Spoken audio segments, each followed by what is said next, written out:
what is up everyone? Welcome back to another Gunpla review, and today I'm going to be taking a look at the Master Grade Full Armor Gundam Verka, and this is from Gundam Thunderbolt.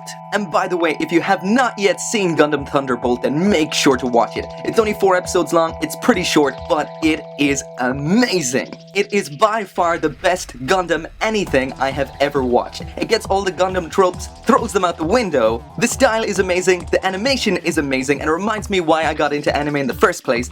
If you haven't seen it, then watch it. But anyway, on to the review. So that right there is pretty much what the FA-78 looks like when it's all snapped together. Without the armor parts, this mobile suit definitely looks like the evil brother of the FA-78 too. The colors are fantastic, I love them. The navy blue and the maroon, just perfect. The head unit has to be my favorite part of this whole thing. Just look at that evil glare. Some nice minor panel lining opportunities there, not too much, just enough to make that really pop. But yeah, I have to say, I love this head. Bandai's molds just keep getting better and better. And the exact same goes to the rest of the mobile suit as well. The white looks fantastic. It's an off-white with a kind of bluish hue in there. It looks so cool. Again, the detailing is nice on here. Some nice panel lines in the forearms and the shoulders. The dark color scheme to me just looks fantastic. The clear parts included here are in green, which is good if you're a straight builder, not so great if you're not. But again, they look great. But what has to be the most unique thing about this kit is those covers on the joints. This is kind of made from a kind of vinyl that's not entirely unlike a garbage bag. This kit is designed really well, so these are held in place perfectly. But I will mention, make sure to take care when putting these on that you don't put them on too tight. If you put them on nice and loose, then you get that cool baggy look. But if you put them on too tight, then you won't be able to fully flex the joints like I've done with this arm here, and it's starting to strain that plastic. I will mention, however, that the arms and the shoulders don't look quite as beefy as they do in the original illustrations. This is probably in order to fit on the armor, but still it looks pretty good regardless. There's a quick comparison with the Gundam FA-78 version 3.0. I have to say, visually, I prefer the Thunderbolt here. The colors, especially the blue hue, are so much cooler, and it just has an overall more threatening, menacing look to it. But of course, the version 3.0 is a fantastic kit. I'm just digging these aesthetics right here.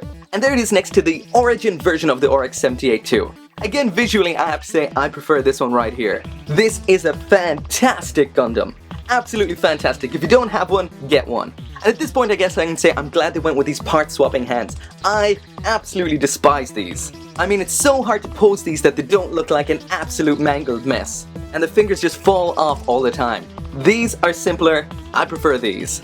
Anyway, I can't wait to see this guy with the armor on. So next, I'll move on to the gimmicks, and because this has so much armor, it doesn't really have much in the line of gimmicks. You've got your opening cockpit first off, and in there you can see the pilot figure inside the emergency pod. So let's pull that off and take that out and take a look at that. So that is what that looks like once you've taken it out, but that can transform slightly by pulling these segments out like so, and then these parts here. So again, just like the rest of it, this is incredibly detailed for something so small. So let's get all of them out. Then we have this little section here in the front that comes out like that. I'm guessing that's a landing gear of some kind. Again, that looks pretty cool, really detailed. Also, the cockpit can open up like that.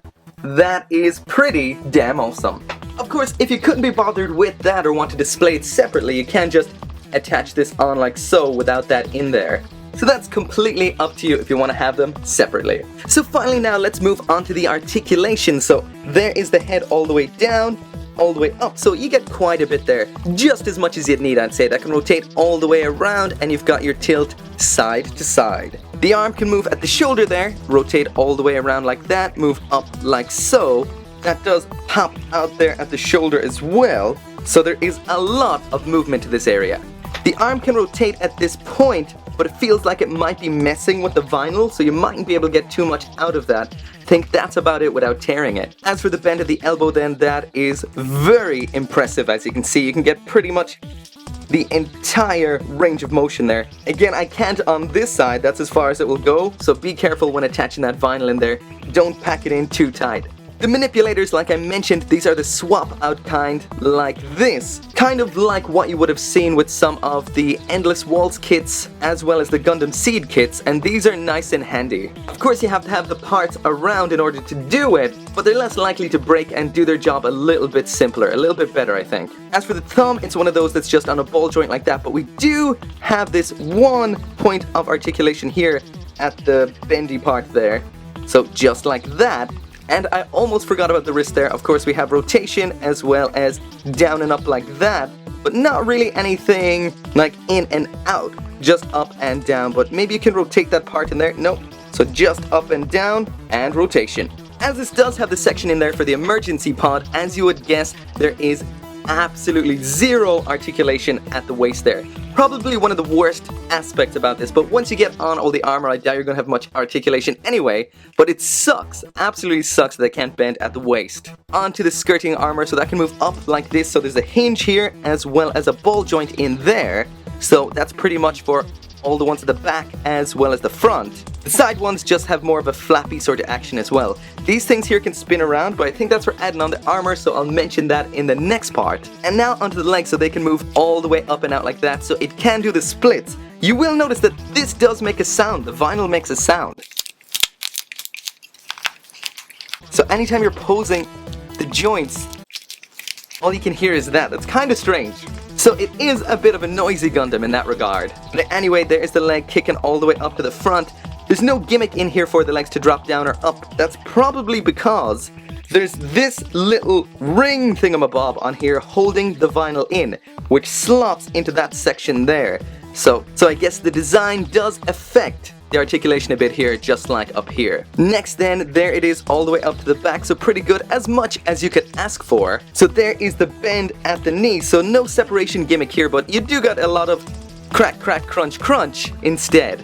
Lastly then, onto the ankles, and there's the foot all the way down, there's the bend at the toe, and there it just popped off. So I guess there I can show you now, there's the ring holding the vinyl on just like up at the waist. But I find this does make this a little awkward. You have to push this on as hard as you can all the way in, or it won't particularly connect in right. So the feet can slip off a little bit often if you haven't really sorted that out.